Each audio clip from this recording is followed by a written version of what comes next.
Welcome to the September 18th, 2014 City Council meeting for Murfreesboro. And Ms. Madeline Scales-Harris has the prayer and pledge. Thank you, Mayor. And we bow our heads, please. Dear Heavenly Father, we come to you as humble as we know how, just to say thank you, Lord. Thank you for the things that we take for granted day by day, such as breathing, eating, food, shelter, clothes, our families. We thank you for that. Lord, we thank you for the citizens of Murfreesboro, and may they continue to be safe and the ones that are making them safe. Lord, we pray that the people that are on foreign soil tonight, we pray for them and their safety. And Lord, we pray for those that are ill, and a special prayer for the caregivers to give them peace, patience, and understanding. And Lord, we ask that you come amongst our council tonight as we make decisions on the ones you have appointed and anointed. This is my prayer that I ask in your darling Son's name. Amen. Amen. I pledge allegiance to the flag of the United States of America and to the republic for which it stands, one nation under God, indivisible, with liberty and justice for all. All right, thank you. I want to say a special welcome tonight to the chairman of the school board. Mr. Butch Campbell's here tonight. Thank you for being here with us. And we will move into the consent agenda. You have 2 items on the consent agenda. If you have any questions. Hearing no questions, I move for approval. Second. We have a motion and a second. Ms. Wright, go call the roll. Ms. Scales-Harris. Aye. Mr. LaLance. Aye. Mr. Smotherman. Aye. Mr. Washington. Aye. Vice Mayor Young. Aye. Mayor McFarland. Aye. We'll move to approve the minutes of the September 11th, 2014 special meeting and the September 11th, 2014 regular meeting.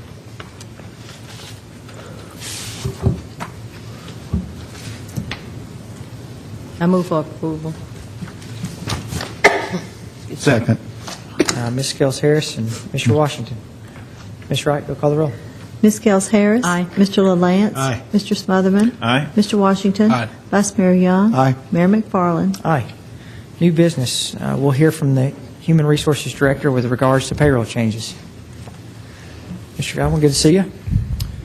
Mayor, thank you. Good evening, Mayor and members of Murfreesboro City Council. I am honored this evening to be here. I'd also like to recognize a member of my team who I am privileged to work with every day, and that's Ms. Cheryl Sharp, our payroll supervisor. She's been with the city almost 19 years, and I would like for her to be recognized. Thank you for being here. Is that a courtesy? This is a good opportunity for us this evening as an information session for council to talk about some payroll changes. And we are, of course, the department that makes everything work behind the scenes to pay almost 1,200 city employees. I'd like to begin by talking about some background of why we are communicating with you this evening. In May of this year, you approved a proposal from IT Director Chris Lilly to purchase software for the purpose of updating city systems, the finance, judicial, and human resources software that essentially run the payroll operations for the city will be updated. And, of course, plans are already underway for that implementation. Based on the software update that affects human resources and also payroll, we began looking at a implementation project schedule as well as what's called a internal process review. One of the things also as background is we began looking at this review specifically for tonight in terms of a payroll transition for pay cycles and direct deposit almost a year ago. Included in the background, I wanted to point out that there is going to be a business rules review at some point in the near future. Pam Russell is the project manager working with Vantage Solutions, who works closely with Kronos, and those are folks that you will be hearing more about in terms of other potential changes dealing with areas in our human resources practices and policies. And they'll be looking at areas with respect to compliance, consistency, and also best practices.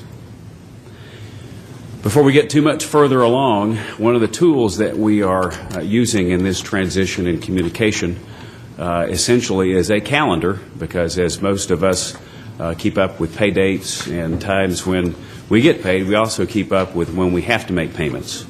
And so you'll see as a tool and also on the screen this evening a projection for our city employees who will be impacted by this change, and that is those who are going to be paid on a biweekly basis who are currently being paid semi-monthly. And you'll see some numbers in the top right. You'll see a 24 to 26, and the 24 represents, of course, those employees who are paid on a semi-monthly basis. And right now there's almost 540 individuals who are full-time and 230 or so who are part-time who are paid in that manner. So what you'll notice is several things. You'll see some colors depicting the dates that folks for September, October, November, and December are being paid for both cycles. You'll notice in green, of course, those are the semi-monthly, and in green the semi-monthly, and then also the other colors you'll notice the biweekly pays. So what we're trying to do and accomplish is to help educate employees and, of course, their families with respect to what we're proposing on transitioning these cycle date changes. You'll also notice that in December, the first Friday of December is the longevity pay date that most employees have come to appreciate and expect. And you'll notice also that we have starting in January, there are no green colors. So in effect, what we're doing is we're educating employees about the fact that if you're on a 24 or a semi-monthly cycle, our plan is to transition you along with the other folks currently on the biweekly cycle to that same cycle, so that a number more folks are going to be paid every 2 weeks. These calendars were presented, by the way, at the leadership team meeting last Friday. They are currently available on the intranet for employees to see and use, and we're also going to have them next week during open enrollment when all employees are required to come in for a benefits meeting. So we're trying to make sure we get the word out as best we can in terms of what our intentions are. Also on the calendar, you'll notice there is a reference to a date concerning mandatory direct deposit or a pay card option, and that's going to be effective February the 6th. So both these changes, in essence, we're giving employees at least 3 months to plan for, because we realize that when you talk about someone's payroll, someone's timing of their paycheck, it's extremely important not only to get their pay right, but also to make sure they understand what the changes involve, because a lot of us, of course, nowadays have bank accounts where electronic payments and drafts are issued fairly regularly and routinely to folks that we make payments to.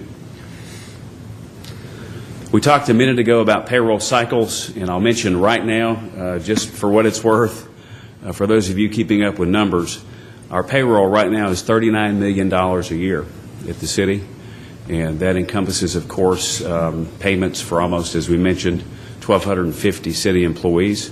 But there are 5 different payroll cycles that in essence, takes to generate that entire payroll. And Cheryl and her team see to it that the deadlines are met for each one of those cycles to be accomplished accurately and on time.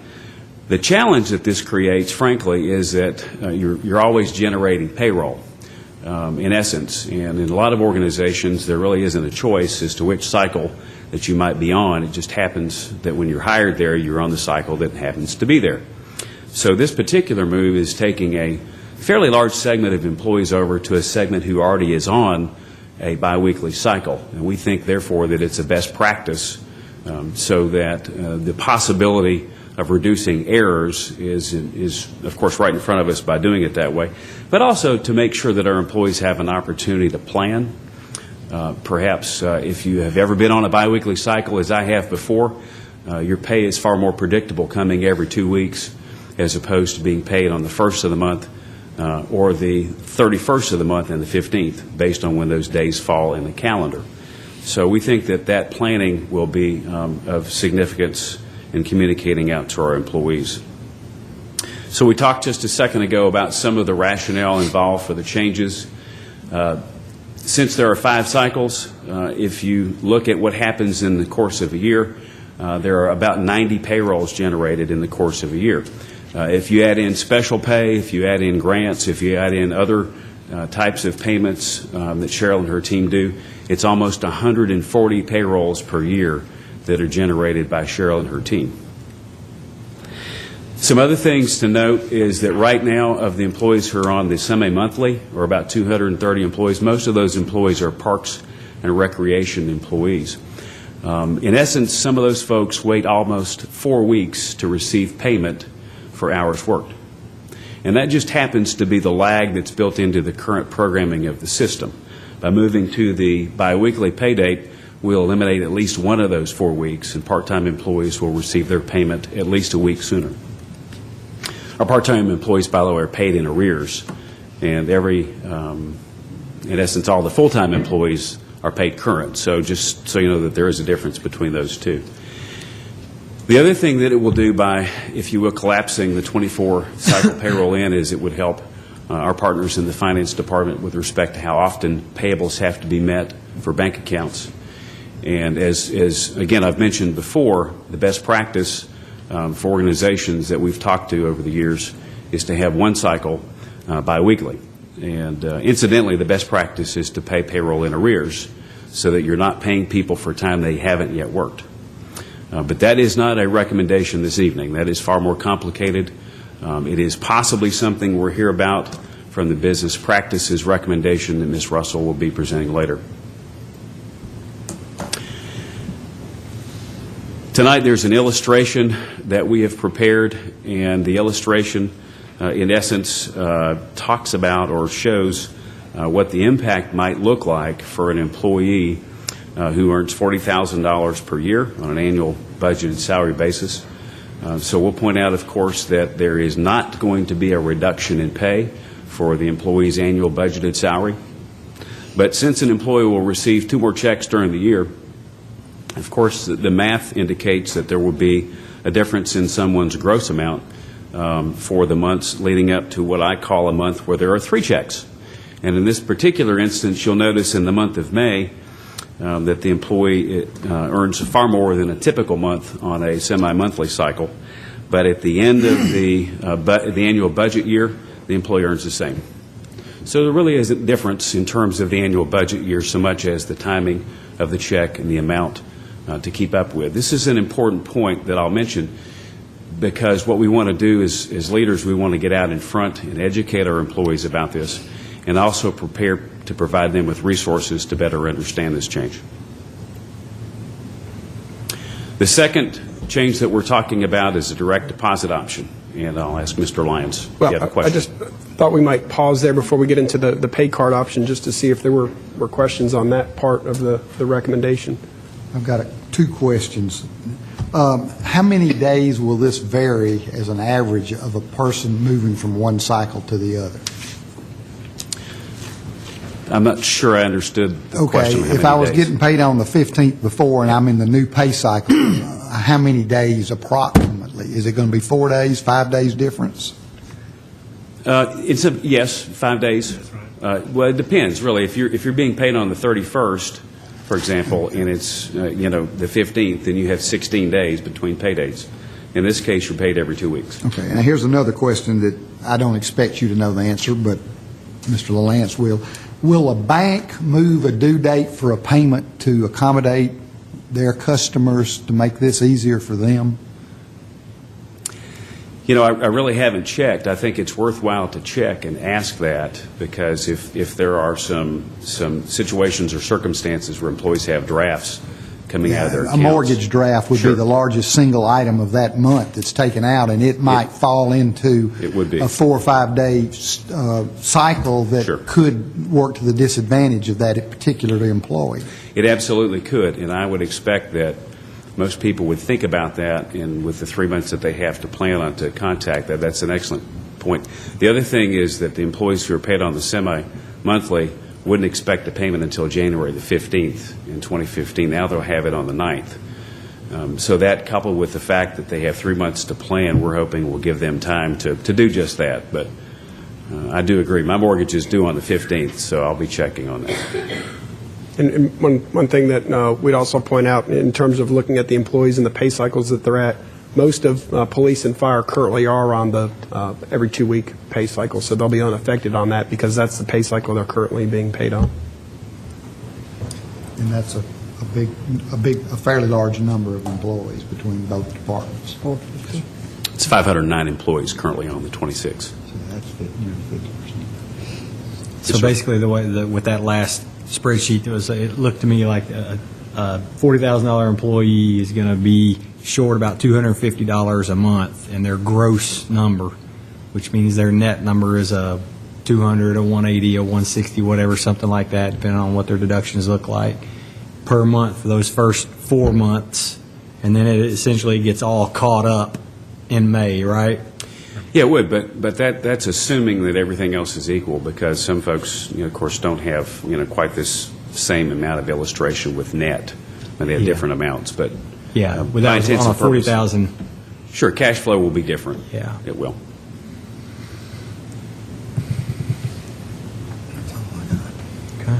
Okay. Okay. Any other questions on that part? Okay, with respect to the direct deposit pay card option, there are approximately 230 employees who receive a live payroll check still with the city. It is an option, has been an option in place for a number of years, and we think for some very valid reasons with respect to not only security of accounts, the city's bank accounts, security, the physical security of how these checks are generated and kept and maintained. We think that this is a very feasible option to recommend.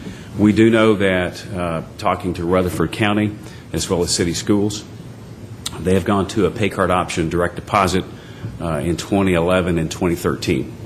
So we know that it's very popular and a best practice in our community to do this. Since we know that some employees, of course, don't have bank accounts, the pay card option becomes very popular for them because it's portable. In essence, it's a card that's a bank card that can be used as either a debit card with a PIN or a credit card. An employee, for example, could get paid on the pay card and essentially go to the bank and receive cash for the entire balance, or they can go to the grocery store, swipe the card like a debit card, and so long as the funds cover the purchase, use it just like cash. So it presents a lot of upside to us in making the change in the transition. And, of course, employees have always had the option to use direct deposit. We have enhanced our direct deposit option in the last year and a half to allow employees to add an additional third account if they wish. So these options we wanted to present to you this evening. Are there questions on the card?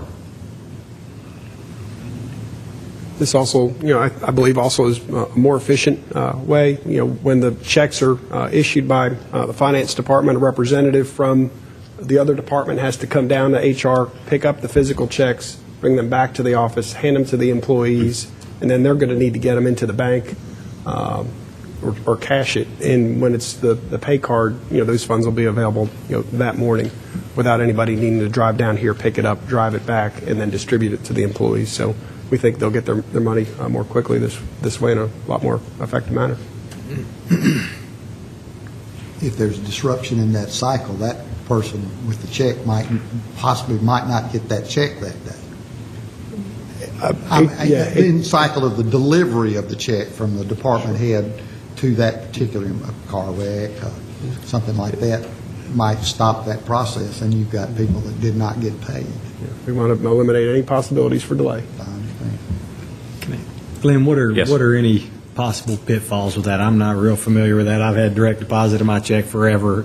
Sure. But these cards, what are the possible pitfalls? Is there anything that you can think of? Sure, I think there are. One of them would be losing your card. Yeah. If you lose your card, then certainly there's an issue, but we hope to take advantage of some of the experiences from other employers, and that is that they are secure just like a debit card. So if you call, the card is essentially stopped. There is no fee associated to the employee with a lost card. The first time there is for the second card. So if someone keeps losing their card, There's a small fee associated with replacing it. But outside of that, it's the element of change. Of course, if you don't have a bank account, which a number of our employees do not, we think it'll just be a different set of circumstances for them, frankly. A lot of folks are accustomed to the live check. But here again, the live check and the physical security of maintaining that is far riskier in our view than having a card. Mr. Godwin, the pay card, though, in essence, would be a live check because they could go straight to the bank and cash that, correct? Well said, yes. I think you could say it's the same thing as a live check. We're just giving them a piece of plastic as opposed to a piece of paper. That's right. We'll be loading the amounts of the payroll onto their card, in essence, by way of the cloud. We'll put it up through the ACH site, and it'll be there for them. What would be, I'm sorry. Go ahead, Madeline. Madam, go ahead. Okay, thank you. What would be the fee for the second time lost card? The quote that I have seen right now is $5. And then if they continue, is it going to escalate or just that's going to be a flat fee? That's all I've heard so far is the flat fee. Do you have to show ID? I'm kind of curious, but also that would go to, if you lose it, when you go to the bank to cash that thing, does it have your name on it and you show your ID? I mean, as opposed to signing the back of a check, so you still have the same basic? Yes, the same basic security controls are there. All right. They are. Yep. If you don't have a checking account with that bank, then that would be the case. Glenn, is this working kind of similar to an EBT card? Is that what basically it is? It's just money that's hidden in an account and it's on your card and you keep the card and spend it like it's money, and then ultimately Exactly. you run it till it goes to a zero balance and wait for more money to appear. That's exactly right. So you maintain the card, and each payroll cycle, then that amount is added back to the card, and you can either draw down the balance on the card or in essence, not. It's really up to you. So if you allowed it to go to a cumulative card and allowed it to 3 or 4 cycles to accumulate on there, at any point, does it have a maximum that the card can have on it for security reasons? It does. I don't know that amount. I'll be glad to check on what that is for you, though.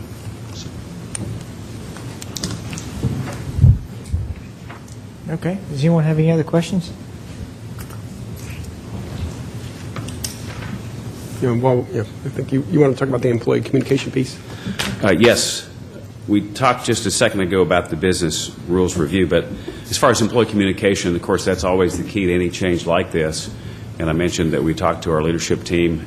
They have gone and turned to their departments, as I have, and talked to their employees about this, as far as both the cycle change as well as the pay card change. We've gotten a fair amount of good questions coming back, and we've put some of that information up on the intranet in the form of an FAQ. We actually got it out on the second day after the meeting. And so some of the questions essentially are ones that you've been asking. But in essence, employees, oftentimes don't want to ask in front of groups. So we are, again, trying to get this out. We'll have those FAQs available during open enrollment as well. But we are asking our leadership team to take a special effort to get out. We've also offered to get out in HR into the departmental meetings and cover this individually. Mr. Lyons, would it be possible if we would ask, especially the way we're set up now, technology-wise, could we get City TV to do a little 2-minute video of Mr. Godwin that he could explain that? And some people, I think, would rather see that. Already planned to do that. Great. If we've got people that don't have bank accounts, they might not going to have access to the internet either, so it's going to fall back on the department heads. And that was one of the reasons why we talked about preparing something with City TV that the departments could take to their staff meetings and show on the screen there in the office. We understand this represents a change, and we really want to get out ahead and communicate with everyone about why we're doing this. That's great. It may not be a bad idea. I don't know the exact technology, how you do this, but some sort of a calculator that you could, I'm sure there's a way to do it, but somewhere you could plug in your hourly wage and basically divide it by, On a salary, it'd be easy, you just divide it by 26 instead of 24, and you can see the gross difference. But on an hourly, it might take a little more. How many hours do you work an hourly? And then divide that by 26. We'll see what we can come up with. Of course, it depends about how many deductions you have in your filing status and some of your deductions, but we'll try to give some examples to help people kind of get a ballpark so that they can budget. Good enough. I mean, Yeah, I will mention there are over 35 deduction fields in the payroll system right now, and so at any one time, they could change, but I think it's a good idea to help employees model what the at least difference is. a gross number. You're not going to be able to get a net Sure. number, but a gross number, you could at least, somebody could be sitting there and go, well, how much less? I mean, Yeah. they're all going to want to know how much less is my check going to be Sure. on January 9th, right? I assume. Yep. As Mr. Lyons mentioned, City TV is part of what we're planning in the communication piece, and so the leadership team has been met with. The materials for the Q&A are out there already, and then, of course, open enrollment next week. The other thing that we're hoping to do is once employees start to ask some different questions, if you will, about when's it taking effect, what do I need to do with my bank, and so forth. We have planned on Ascend to be here for the next 2 weeks during open enrollment. A number of city employees have savings accounts with Ascend Financial, and so we're going to make an effort to make sure that Ascend has a chance to talk to our employees about any questions they might have, as well as Life Services EAP, who's the city's EAP provider. They will be available to discuss any questions employees might have about budgeting concerns as this change takes effect. So they're already alerted to that.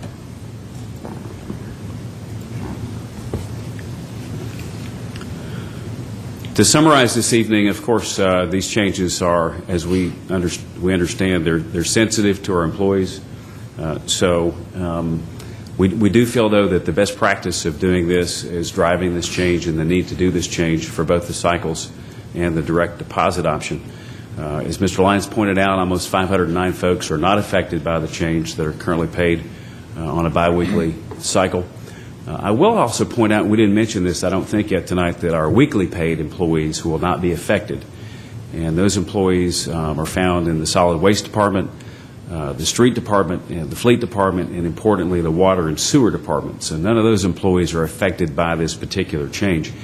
It gets far more tricky to look at transitioning employees who are paid weekly to a different cycle. And again, it could be that a business practice recommendation in the future is to look at that, but that is not taking place during this recommendation. And that would be part of the business rules review. Mr. Lyons also, again, recapped the communication plan. I know that a number of you have questions, and we're open to those questions or suggestions about how to better communicate these changes with our employees. And finally, we will be, if we can do this by the next council meeting, seeking your approval to adopt the request to actually authorize the pay cards with our ACH provider, which is Bank of America. So you'll be seeing that very soon. We'll be putting this also up on the intranet, and one of the resources available is the Q&A, as well as the Life Services EAP website that will help employees talk about budgeting. And with that, I'll take any other questions.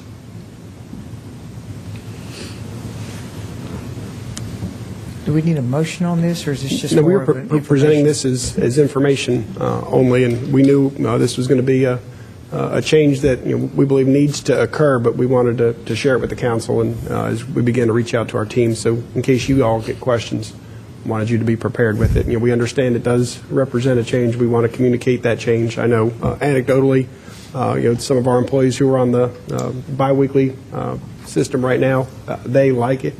And they clearly can tell you the months where there's 3 paychecks coming. But again, at the end of the day, at the end of the year, the pay is exactly the same. Okay. All right, thank you very much. Thank you very much. One more question. Sorry? If Ascend is doing this, ask them about, can I change a mortgage date to correspond with my, because if some of these people, some of our good employees are going to be paid a couple $100 less, and it'll be caught back up. So that might be something, there's an opportunity to find out. I will be glad to do that. I'll get back in touch after I find that out. Thank you. Thank you. Sure. Thank you. done, for sure. I would say there's someone involved with the bank on city council. I bet they could find out as well. Eddie? Everybody look this way. All right, thank you very much. Thank you. I sold my bank. Okay, we'll consider recommendations to the principal planner with regards to Moskovitz Court right-of-way abandonment south of Middle Tennessee Boulevard. Ms. Green, I hope I said that correctly. You did. You're absolutely correct. Thank you, sir, and planning or city council members.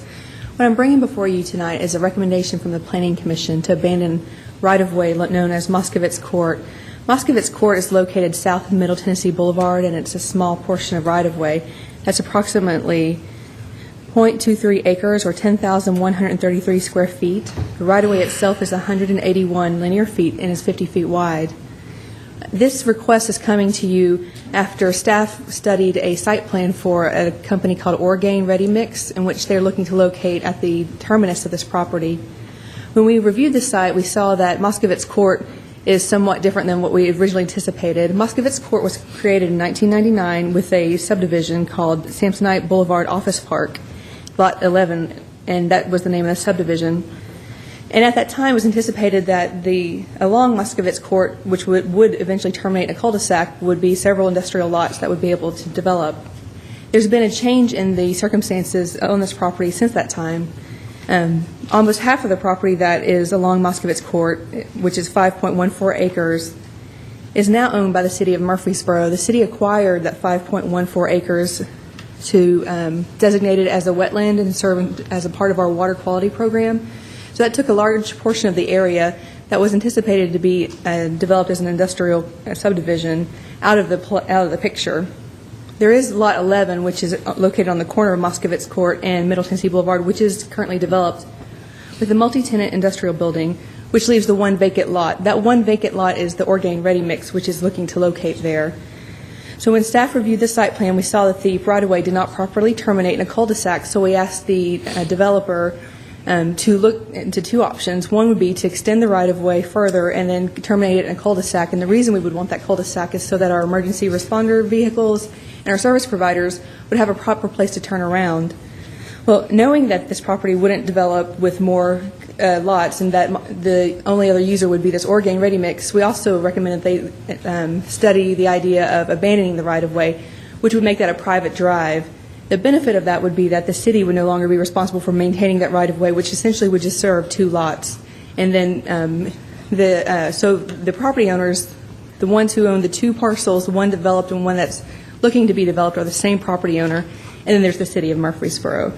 So staff studied this, and I included a report in your package with correspondence that we've had with various departments. The Planning Commission did hold a public hearing, and no one spoke either in favor or against it, although I did have conversations with the business owner or the property owner who said he was in favor of the right-of-way abandonment. The Planning Commission is forwarding this to you. It is their recommendation that this right-of-way is abandoned. There were some conditions that we'd like to place on the abandonment if it is abandoned, and that is that Orgain, of course, make the application to abandon the right-of-way, that they provide all the legal instruments that we need to quitclaim the property. We also would want to maintain any easements for any utilities that may be located in that area. That would require the developers to also do a survey of Moskovitz Court and add those easements where the utilities would be located. And finally, we would want them to submit a plat to replat the area if it is approved by you. If you have any questions, I'll be glad to answer them. Mr. Ives is also here this evening, and if you have any legal questions, he's very familiar with the project. And if you'd like for him to speak, he's prepared to speak as well. Are there any questions I can answer before you opine on the matter? You say the same person owns the, what is that, a John Deere place or something? I think it's got a couple tenants in it. Looks like a bunch of John Deeres in there. I think it's a contractor's contractor. Is that what you're talking about, that land right there to the east of the road? Yep. East and the south. This is The same property owner. All right. There's only two property owners, the city of Murfreesboro and the property owner who owns those two parcels. They're looking to sell one of those parcels to the Orgain Ready Mix developer, but it is the same property owner. The right-of-way was constructed by a developer and given to the city at no cost. And of course, our inspectors were supervising the construction of the right-of-way. The city didn't pay for this right-of-way. It was donated to the city as part of their development.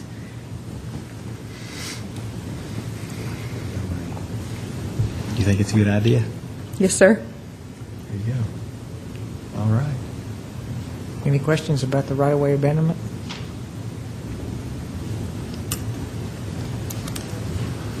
Mr. Mayor, you want a motion? Sure.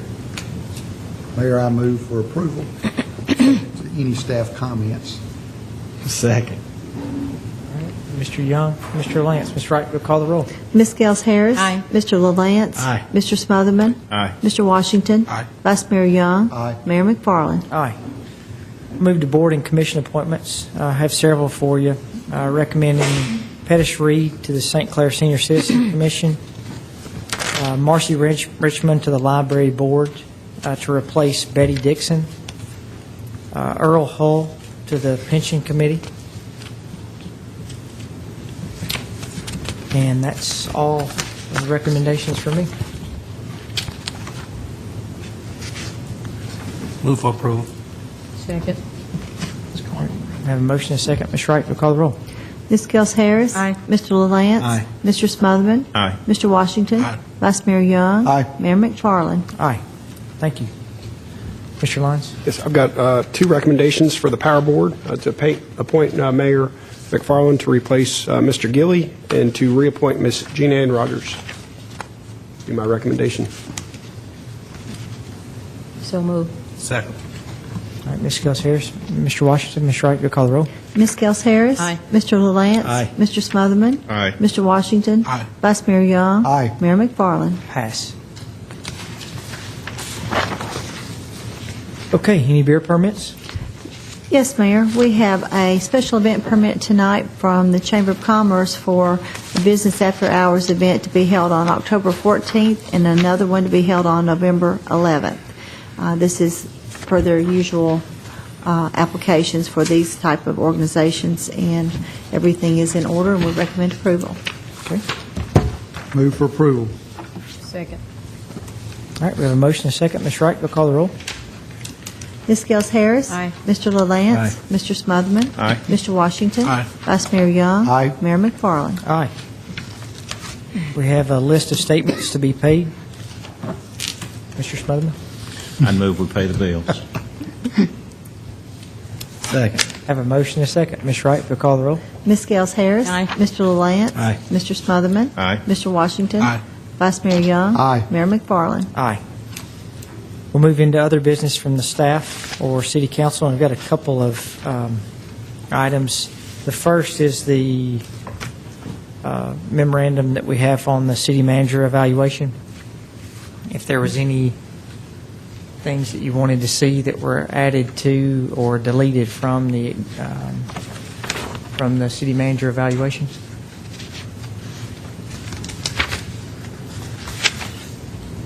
Okay.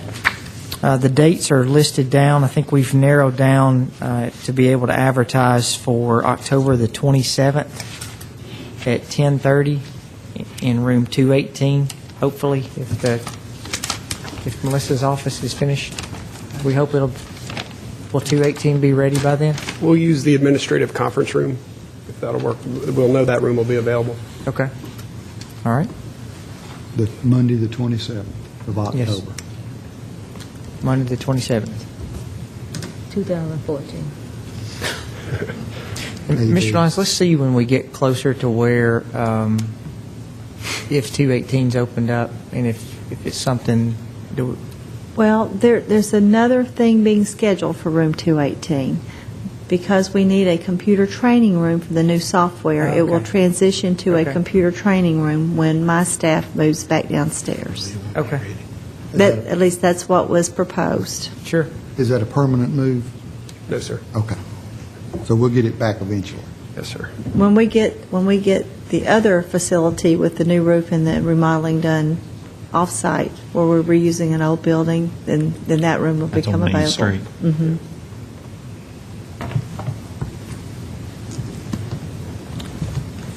Let's, if we can, let's do that in here, and we'll do that not televised I just hate if we do it in the administrative conference room, that if there are people who are going to who normally come, it's going to be hard for them to find that. Rather, Fair enough. just do something that's more centrally located. Be glad.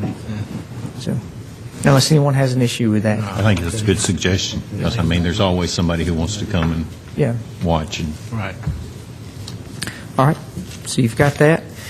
And the other thing we had is this discussion about what we talked about last week about the vinyl in the gateway. If you had a chance to ride out and take a look or have any thoughts or opinions on that.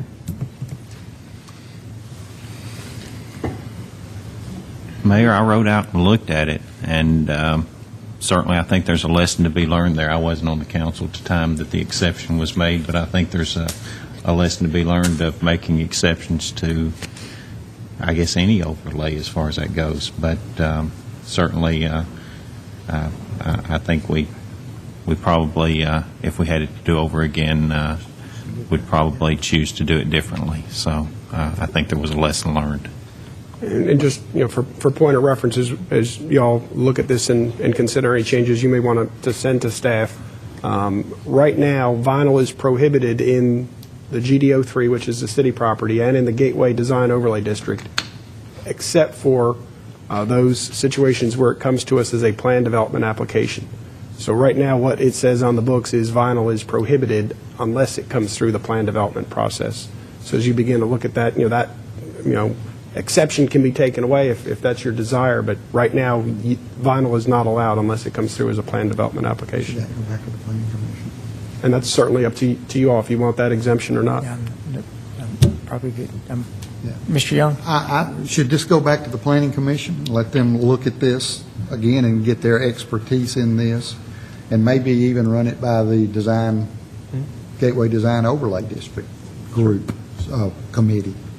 I don't want to delay, but I think I don't want to be too hasty in a knee-jerk reaction. Okay. I mean, it's already done. Yeah. So let's look at it again. And in the proper procedures. I don't think the issue's really, in this particular case, is vinyl. I think it's hardy board, isn't it? Wasn't it hardy board that's used on the ends of the building? Final. It's vinyl. Yep. Yeah, because I remember it being in the hard-to-reach places. Yeah. And that could be debatable in itself. Sure. So are you, Yeah, let's send this back to the planning commission and let them study it for a short period of time and make some recommendations back. And you may want to involve the Gateway Design people in it also. okay. Very good. Do you want to have any questions? with that? It makes sense. Okay. We'll be glad to start that conversation with the planning commission and have them take a look at it. As we all know, you go down the road, there's some lessons learned, and this will be a good opportunity for us to step back, take a look, and see where we want to go for those projects that would come to us down the road. Well, and I want to reiterate it. This is not picking on one development, but I think this is hearing from neighboring property owners who are in the Gateway District as we start getting phone calls from different individuals saying, hey, what's going on there? And I think that's something that has sort of spurred this whole thing on exactly what we could or could not do. Very good. And Shane, I think you're right. And sometimes I think it's a little bit deceptive when you look at the proposal or the plans, or you just see a picture that's presented as opposed to what it actually looks like when the project's completed. And I think that's where we're probably seeing. I don't think there was anything done that wasn't presented to us as. I mean, there was nothing deceptive intentionally done. It was just an exception that was made to allow for areas that were going to be difficult to get to, and I think we may have learned a lesson that even though they're difficult to get to, you still need to stay with the plan. So, Thank you very much. All right, do we have any other business? Okay. Yes, sir. one item, Rob, I talked to you a while back about looking at going to 4 10-hour shifts for police officers. Have you been able to do anything with that, or is that anything that we can have conversation about? Sure. I did follow up and talk to Chief Chrisman about that following our conversation. That is something that is continues to be of interest in the police department.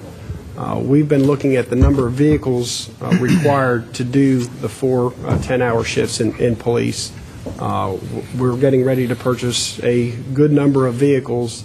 They were going to go back to look to see how many vehicles are the new ones simply replacing, where we're not having a net gain, and then updating those numbers. So that'll be one important part to the conversation. We think it can make sense for us, but we need to continue to study that for the uniform division in particular. So if you give me 2 weeks, I'll get some more information from the chief to see where we are vehicle-wise, and then if we're short, how many vehicles short we would be, and then look at the cost component of that. Because, I mean, I've spoke with several officers, and they all seem to feel that longevity-wise, they would last longer as officers, that it would make our force more attractive, that it would, I mean, there's so many reasons that I've heard that they would like to see us do that. It looks like it would give a shift overlap, which is something that may be a soft spot that we have in our system currently that could be corrected. So I really think it would be advantageous to us to look into it as deeply as we possibly could. Thank you. Okay, any other business? All right, we'll stand adjourned.